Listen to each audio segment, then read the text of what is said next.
Hi friends, movie start होती है और हम क्लोई और उसके 5 दोस्तों को देखते हैं। ये पांचों यहाँ पर एक हाइकिंग ट्रिप के लिए आए थे। ये एक एडवेंचरस ग्रुप था और इनको एडवेंचर्स करने का बहुत शौक था और ये इस हाइकिंग ट्रिप के लिए बहुत ज़्यादा एक्साइटेड थे। ये पांचों दोस्त बहुत खुश थे और अपना पूरा गियर लेकर आए थे क्योंकि इनको पता था कि इनको किसी भी चीज़ की ज़रूरत पड़ सकती है। ये एक बहुत ही एडवेंचरस और ख़तरनाक ट्रिप भी होता है, इसलिए इनका सारा सामान पूरा होना चाहिए। अभी उस माउंटेन के बारे में सारी इन्फॉर्मेशन लेते हुए वहाँ पर अपनी तैयारी पूरी करते हैं और अच्छी सी तस्वीरें लेकर एंजॉय करते हुए अपना सफ़र स्टार्ट करते हैं। यहाँ गोलोब भी आया था जो कि क्लोई का पुराना दोस्त था, जिसको देखकर वो इतनी एक्साइटेड नहीं थी। उसका दिल नहीं था कि वो यहाँ पर हो, लेकिन यहाँ पर इसको कैरिन कहती है कोई फ़र्क नहीं पड़ता, इसको सारी चीज़ों के बारे में पता है, हमारा ट्रिप अच्छा गुजरेगा, तुम फिक्र मत करो। अब ये लोग एक अच्छी सी सेल्फी लेते हैं और अपने सफ़र का आगाज़ करते हैं क्योंकि इन लोगों को बहुत ज़्यादा खुशी थी अपने इस सफ़र की। ये ट्रिप इन्होंने बहुत देर से प्लान करके रखा था और जब ये इसकी तरफ जा रहे तो ये लोग बहुत खुश थे। अब यहाँ कैरन और फ्रेड जो थे ये एक्सपर्ट थे हाइकिंग के। ये क्लोई और बाकी सबको गाइड कर रहे थे कि कैसे जाना है और कैसे नहीं। यहाँ गोलोब कहता है कि मैं कोई लड़ाई नहीं चाहता, मैं खुशी खुशी अपने दोस्तों के साथ ट्रिप करने आया, जो भी था सब कुछ पास्ट में था, अब हमें आगे मूव ऑन होना होगा। अब ये लोग पहुँच गए थे अपनी डेस्टिनेशन, मतलब माउंटेन स्टार्ट हो चुकी थी और अब सबसे पहले फ्रेड ने ऊपर चढ़ना शुरू किया। वो जाकर रास्ता बना रहा था और बाकी सब इसके पीछे पीछे आ रहे थे। ये जाके हुक से अटैच कर रहा था और साथ साथ रोप्स भी, ताकि बाकी सब आसानी ऊपर चढ़ सके क्योंकि वो एक्सपर्ट था और उसको रास्ते बनाने पहाड़ों पर बहुत बखूबी आते थे। अब यहाँ क्लोई का दोस्त लोइक जो था वो बिल्कुल भी एक्सपर्ट नहीं था, उसके पूरे ग्रुप के साथ वो बिल्कुल भी मैच नहीं कर पा रहा था, लेकिन वो उसको साथ साथ लेकर चल रहे थे। वो डर रहा था और बहुत ज़्यादा नर्वस हो रहा था। शायद इसका पहला ट्रिप था, वो क्लोई को खुश करने के लिए आ तो गया था, लेकिन वो बिल्कुल भी इनके साथ खुश नहीं था और अपनी एनर्जी को बहुत ज़्यादा बचाते हुए चल रहा था। अब यहाँ पर वो लोग हुक्स लगा रहे थे, रोप्स लगा रहे थे और अपना सफ़र चला रहे थे क्योंकि वापसी पर भी उन्होंने यहीं से वापस आना था।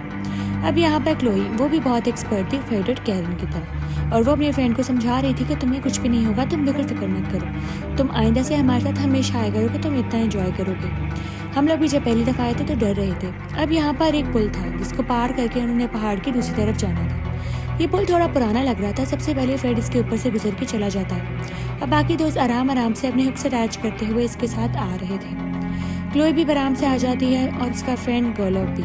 सबसे ज़्यादा मसला हो रहा था उसके फ्रेंड लोइक को, क्योंकि वो पहली दफ़ा ये सब कुछ कर रहा था। उसको बहुत डर लग रहा था, लेकिन वो उसको कहते हैं तुम नीचे नहीं देखना, बस आराम से अपना सफ़र पूरा कर लेना। अब यहाँ पर वो इसको साथ साथ सपोर्ट कर रहे थे और समझा भी रहे थे, लेकिन फिर भी वो बहुत नर्वस हो रहा था और इस पुल को बहुत ज़्यादा हिला रहा था, जिसकी वजह से शायद इसके नेल्स ढीले पड़ रहे थे। अब उसके पीछे एक लड़की आ रही थी जिसका नाम था कैरन।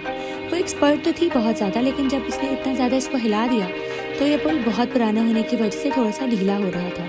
अब यहाँ पे इसके हुक्स लूज हो रहे थे और ऐसे ऐसा खुल रहे थे। ये सब कुछ फ्रेड ने देख लिया और वो कैरन को बताने लगा कि अब तुम जल्दी से आ जाओ, अगर तुम देर करोगी तो ये गिर जाएगा और तुम गिर जाओगी। लेकिन उसने अपने आप को केबल से अटैच कर दिया, जिसकी वजह से वो बच गई। पुल तो नीचे गिर गया लेकिन वो लटक गई। अब यहाँ पर वो फटाफट रोप्स फेंक के उसको अपनी तरफ खींच लेते हैं क्योंकि उसे अपने दोस्त को बचाना बहुत ज़रूरी था, और वो बहुत समझदारी से और बहुत एक्सपर्टीज़ के साथ ये सब कुछ करते हुए आगे तक पहुँच जाती है। अब ये पांचों बच तो गए थे, लेकिन ये लोग बहुत डर गए थे। जब केबल्स गिरती हैं तो उसके बाद उनकी जान निकल जाती है। अब यहाँ सब उसको जिम्मेदार कर रहे थे, लेकिन फ्रेड की क्या गलती, ये तो जगह ही बहुत पुरानी थी और सब अपनी मर्जी से आए थे।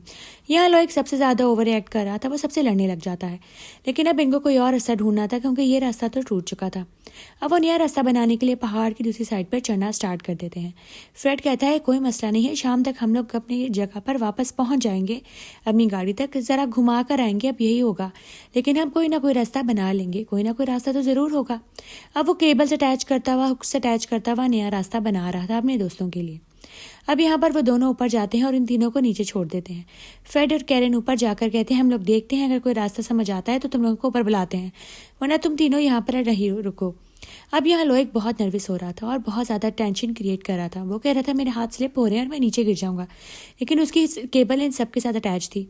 वो अपना हाथ छोड़ देता है और वो नीचे गिर जाता है, जिसकी वजह से गुलाब भी नीचे गिर जाता है। अब सब लोग लटक गए थे क्योंकि एक ही केबल थी। अब फ्रेड और कैरन फटाफट ऊपर चढ़ते हैं क्योंकि उनको कोई जगह ढूंढनी थी ताकि वो इनको ऊपर बुला सकें रोप्स फेंक कर।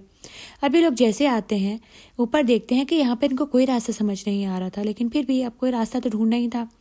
वो यहाँ पे एक ट्रैप में फ्रेड का पाँव फंस जाता है, जैसे किसी ने ट्रैप लगाया हो, और उसका पाँव बहुत बुरी तरीके से तकलीफ में था और वो बहुत चिल्ला रहा था, उसका बहुत खून बह रहा था। अब यहाँ उसको कुछ समझ नहीं आ रहा था कैरन को वो कहता है तुम फटाफट जाके दोस्तों को ऊपर करो ताकि वो मेरा पाँव यहाँ से आके छुड़वाएं। अब वो जाकर रस्सी अटैच करती है दरख्त से और नीचे फेंकती है और इन तीनों को ऊपर खींच लेती है और इन तीनों की जान भी बहुत मुश्किल से बच जाती है। अब यहाँ वो तीनों बहुत पैनिक हो रहे थे, लेकिन सबसे पहले तो इनकी जान फ्रेड की जान बचानी ज़रूरी थी क्योंकि फ्रेड बहुत खतरे में था। ये लोग जैसे ही भागते हुए फ्रेड के पास पहुँचते हैं इतने ही में हम देखते हैं फ्रेड को खींच लेता है। उस ट्रैप के साथ एक रस्सी अटैच थी और उस रस्सी की मदद से कोई इसको खींच के ले जाने लगता है जंगल के बीचों बीच। वो बहुत डर जाता है और चिल्लाता है, लेकिन इसकी बचत के लिए कोई भी नहीं आता क्योंकि वहाँ पर कोई था ही नहीं। अब यहाँ पर ये तीनों जब पहुँचते हैं और देखते हैं कि वहाँ पर फ्रेड तो है ही नहीं, इन्हें कुछ समझ नहीं आता कि इनके साथ क्या हुआ। वहाँ खून पड़ा था और ट्रैप भी टूटा हुआ पड़ा था, यानी फ्रेड वहाँ से गायब था। अब ये लोग जंगल के बीचों बीच जाने लगते हैं ताकि फ्रेड को ढूंढ सकें क्योंकि उसके पास ही वो बैग सा रूपस्वर है जिसकी मदद से ये लोग नीचे उतर सकते थे। अब यहाँ पे कैरन बहुत रोने लगती है, लेकिन क्लोई इसको कहती है तो बिल्कुल फिक्र मत करो, हम उसको ढूंढेंगे और उसको साथ लेकर जाएंगे। यहाँ पर बाकी सब गुस्से में आ जाते हैं कि तुम्हारे फ्रेंड की वजह से हम लोग यहाँ पर आके फंस गए हैं, लेकिन वो कहती है तुम लोग बच्चे नहीं अपनी मर्जी से आए हो, अब उसको ढूंढो तभी हम यहाँ से जा सकते हैं क्योंकि बैग उसके पास है। अब ये लोग जंगल में जाने लगते हैं क्योंकि इनके पास और कोई चारा नहीं था, इनको उसको ढूंढना ही होगा ताकि उसी के पास बैग है जिसकी मदद से ये लोग नीचे जाएंगे और यहाँ से उतारेगा भी इनको वही, क्योंकि वही एक्सपर्ट था माउंटेन क्लाइंबिंग का। अब ये चारों जाने लगते हैं इस तरफ जंगल के बीचों बीच क्योंकि अब कुछ भी करके उसको ढूंढना था। अब यहाँ पर अचानक से इनको समझ नहीं आती कि इनके साथ हुआ गया। क्लोई का पाँव फिसल जाता है और वो एक ट्रैप के अंदर गिर जाती है। एक गड्ढा था जिसके अंदर बहुत ज़्यादा कांटे लगे हुए थे, लेकिन जैसे ही वो नीचे गिरती है उसके हाथ में चोट आ जाती है। अब यहाँ कैरन रोप्स की मदद से नीचे जाती है ताकि उसको बचाकर ऊपर ला सके। उसका हाथ जख्मी था, एक कांटा उसकी बाजू के अंदर जा चुका था। यहाँ कैरन जाती है और अपनी दोस्त की मदद करती है और उसको ऊपर लेकर आती है, लेकिन यहाँ लोइक और गोलब परेशान थे कि ट्रैप्स यहाँ पर बिछाए किसने, यानी हमारे अलावा भी यहाँ पर कोई है जो हम पर नजर रखे हुआ है और हमारा शिकार कर रहा है। तभी तो फ्रेड यहाँ से गायब हुआ, लेकिन फिर भी वो बाकी सबको पैनिक में नहीं डालता और यहाँ हम फ्रेड को देखते हैं जिसको घसीट कर कोई अपने साथ लेकर जा रहा था। ये बहुत खौफनाक मंजर था और यहीं पर रात हो जाती है। अब रात में तेज बारिश भी शुरू हो गई थी और इनके पास कोई चीज़ नहीं थी जिससे वो अपने आप को बचा सके। ना ही इनके पास कोई कैंपिंग गियर था, ना ही कोई मोटे कपड़े। अब यहाँ पर इनको बहुत सर्दी लग रही थी, इनको समझ नहीं आ रही थी कि हम क्या करें। ये रस्सी अपने आप के साथ बांध लेते हैं चारों, ताकि एक दूसरे के साथ रहें और गुम ना हो सके। अब यहाँ पर सबसे ज़्यादा परेशान कैरन हो रही थी। वो सबसे एंड पर आ रही होती है क्योंकि वो फ्रेड की वजह से बहुत परेशान थी। सबसे लास्ट में वो थी, इसीलिए उसके साथ कुछ गलत हो जाता है। यहाँ पर एक तीर आकर उसके सीने में लग जाता है जिससे उसकी फौरन ही डेथ हो जाती है। वो चीखती है, चिल्लाती है, उसका बहुत खून बहता है और कोई उसकी मदद भी नहीं कर पाता क्योंकि कोई इसको घसीट कर अपने साथ ले जाता है। यहाँ उसके दो चीखते चिल्लाते ही रह जाते हैं, लेकिन वो अपनी दोस्त की कोई मदद नहीं कर पाते। अब वो तीनों डर के झाड़ियों के पीछे छुप जाते हैं क्योंकि इनके पास और कोई रास्ता नहीं था सुबह होने तक, लेकिन सर्दी बहुत थी इसलिए वो वहाँ से उठ जाते हैं कोई मदद ढूंढने के लिए। अब वो तीनों सोचते हैं कि अगर हम कहीं और ना गए तो हम तो सर्दी से ही मारे जाएंगे, हमें तरीके से धीरे धीरे करके आगे बढ़ना होगा। अब यहाँ पर वो चलना शुरू करते हैं और इनको थोड़ी ही दूर एक घर नजर आता है। गोलब इनको कहता है तुम दोनों पीछे ही रहो, मैं देखता हूँ घर में कोई है या नहीं। अब वो उस खौफनाक से घर के अंदर दाखिल तो हो जाते हैं। अब इनको समझ नहीं आता कि यहाँ पे रहता कौन होगा और वहाँ पर उन्हें अपने दोस्त की लाश पड़ी मिलती है टेबल के ऊपर। यहाँ पे वो तड़प रहा था, अपनी आखिरी सांसों पे था। फ्रेड चीख रहा था, रो रहा था और खून बह रहा था उसके जिस्म से। इन लोगों को समझ नहीं आ रही कि उसकी मदद कैसे करें। वो इनको कुछ बताना चाह रहा था, इनकी मदद करना चाह रहा था, लेकिन ये कुछ बोलने से पहले उसकी जान निकल जाती है। अब यहाँ तीनों अपने दोस्त को मरा हुआ देखकर बहुत दुखी हो जाते हैं। इनको समझ नहीं आ रही कि हम क्या करें। अब यहाँ पर कैरन भी मिसिंग हो गई थी। अब यहाँ पर ये तीनों सोचते हैं कि इस घर में से फटाफट उस बैग ढूंढे जो कि फ्रेड का था। उसी बैग के अंदर गियर था जिसकी वजह से हम यहाँ से जा सकते हैं। अब इनको बेसमेंट नजर आती है। अब गोलब इन दोनों को छोड़कर नीचे बेसमेंट की तरफ जाता है वो बैग ढूंढने के लिए। उसको वो बैग मिल तो जाता है, लेकिन इतनी ही देर में वहाँ पर वो आदमी भी आ जाता है जिसका ये घर था। वो एक आदमखोर आदमी था, बहुत ही खौफनाक किस्म का, जो इंसानों को खाता था। ये घर उसी का था। अब यहाँ पर जो था लोइक, उसने गोलब को नीचे गिरा दिया क्योंकि वो नहीं चाहता था कि उसकी फ्रेंड दोबारा से गोलब के साथ हो जाए, और ये इसकी सबसे बड़ी बेवकूफ़ी थी। अब वहाँ पे वो आदमखोर आदमी आ जाता है और इन तीनों को पकड़ लेता है। यहाँ लोइक इस घर से भाग जाता है अपने फ्रेंड्स को छोड़कर क्योंकि वो बहुत ज़्यादा डर गया था। अब यहाँ पर वह दोनों को नीचे बेसमेंट में बांध देता है, गुलाब को और कोल को। अब ये दोनों नीचे थे और इनको पता चल चुका था कि वो आदमी इंसानों को खाता है क्योंकि यहाँ पे बहुत ज़्यादा इंसानी हड्डियाँ और इंसानी सर भी पड़े हुए थे। अब वो इन दोनों के दोस्तों को ऊपर काट रहा था, इनको उसकी भी आवाज़ आ रही थी। अब इनको अपनी जान बचानी थी कुछ भी करके। वो आदमी नीचे आता है और सबसे पहले क्लोई को अपने साथ ऊपर ले जाता है, क्योंकि अब उसको पता था कि उसने एक एक करके इन दोनों को काटना है। सबसे पहले वो गुलाब को काटना स्टार्ट करता है, उसको ऊपर लेकर जाकर बांधता है। लेकिन इतने में ही जब वो क्लोई को काटने लगता है और उसको मारने लगता है, इतने में ही उसका दोस्त आ जाता है लोइक। उसके हाथ में एक पत्थर था जिसे वो उसके सर पे मारता है और उसका सर इंजर्ड हो जाता है और वो क्लोई को छोड़ के उसके पीछे भागने लगता है और उसको घर से निकालने में कामयाब हो जाता है।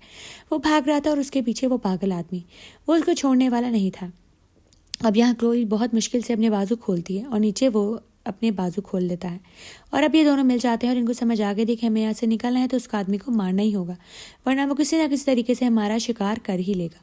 अब ये दोनों जाते हैं क्योंकि इन्हें अपने दोस्त को भी बचाना था, जिसको गुलाब बचाना नहीं चाहता था लेकिन क्लोई बचाना चाहती थी। वो क्लोई को एक चाकू देता है और कहता है ये लो, तुम्हें इसकी जरूरत पड़ सकती है। अब यहाँ वो पागल लोई को बुरी तरीके से मार रहा था, उसके पीछे भाग रहा था और उसकी टांग में एक तीर भी मार देता है, लेकिन फिर भी वो हार नहीं मानता।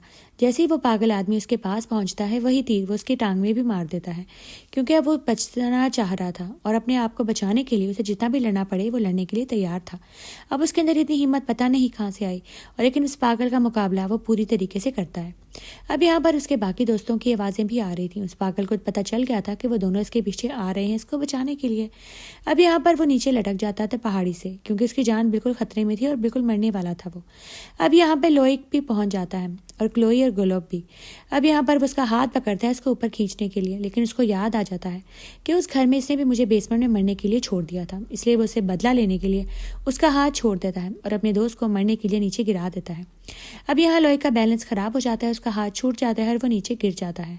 अब यहाँ क्लोई और गुलाब ही बचे थे। यहाँ पर अचानक से पीछे से एक तीर आता है जो कि गुलाब के सर पे लग जाता है, यानी जैसा उसने किया उसके साथ भी वैसा ही हो गया।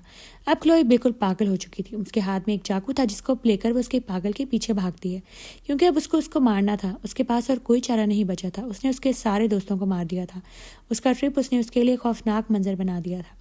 वो उसे लड़ती है और वो भी उसको बहुत मारता है, लेकिन फिर भी वो हार नहीं मानती।